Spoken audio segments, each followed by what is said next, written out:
Sahabat-sahabat sekalian, yang kedua adalah walhamdulillahi tamla'ul mizan. Ungkapan alhamdulillah akan memberatkan timbangan. Timbangan apa? Timbangan amal soleh. Seseorang akan sadar bahwa Allah yang menciptakan dirinya, di dalam dirinya ada tenaga, yang tenaga itu dilahirkan atau didapatkan dari makanan yang Allah berikan kepadanya. Maka dia akan mengucapkan alhamdulillah. Ya Allah, terima kasih Engkau telah memberikan rizki. Walaupun dalam saat ini kita tidak boleh keluar rumah, tapi tidak ada satupun yang bisa menolak rizki Allah sampai kepada kita. Di dalam doa setiap pada solat kita baca, Allahumma la mani'a lima a'taita wa la mu'tiya lima mana'ata wa la yanfa'u dzal jaddi minkal jadd. Ya Allah, tidak akan ada yang menghalangi apapun yang Engkau berikan kepadaku, dan tidak ada satupun yang bisa memberi kepadaku jika Engkau tidak, atau jika Engkau menghalangi.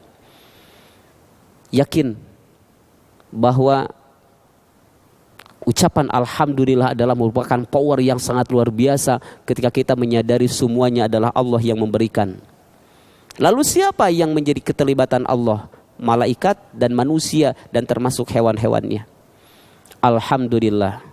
Wa subhanallahi walhamdulillahi tamla'ani atau tamla'u ma bainas samawati wal ardi. Ucapan subhanallah walhamdulillah adalah merupakan dua kalimat sebagai sanjungan kepada Allah Subhanahu wa taala yang tidak perlu meluangkan waktu yang lama, tidak perlu. Subhanallah walhamdulillah hanya 2 detik saja, maka Allah akan memberikan pahala meliputi ruangan langit dan bumi. Ada kalimat yang begitu indah, subhanallah wa bihamdihi subhanallahil azim. Zikir yang diajarkan Rasulullah SAW yang begitu dahsyat, yang begitu besar pahalanya di sisi Allah Subhanahu wa taala. Subhanallah wa bihamdihi subhanallahil azim. Dawamkan itu. Kemudian yang berikutnya adalah wassolatu nurun. Salat itu adalah cahaya. Di dalam salat ada ayat Al-Qur'an yang kita baca, ada Al-Fatihah, ada surat yang kita baca. Di dalam sholat ada istighfar. Di dalam sholat ada permintaan kita rizki, kita minta dirahmati, kita minta diampuni. As-sholatu nur.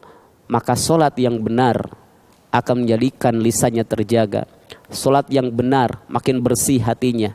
Sholat yang benar makin cerdas otaknya. Sholat yang benar makin semangat beramal solehnya. Sholat yang benar akan semakin hidup itu selalu dalam keoptimisan, jauh dari yang namanya pesimis. Kenapa? Sholatnya benar. Lalu kalau kita selalu mengeluh, kita tidak punya sabar, pertanyakan apa yang salah dalam sholat kita? Berarti sholat kita belum paham apa yang ada di dalam kandungan sholat itu sendiri. Maka sholat yang benar akan menjadi cahaya untuk melangkah ke depan, ke depan, ke depan, dan ke depan dengan selalu penuh optimis, yakin bahwa Allah Subhanahu wa taala akan senantiasa menyertai orang-orang yang senantiasa berdoa, yang doa itu salah satunya ada di dalam sholat. Yang berikutnya adalah was-shadaqatu burhanun. Sedekah itu adalah bukti, burhan, bukti.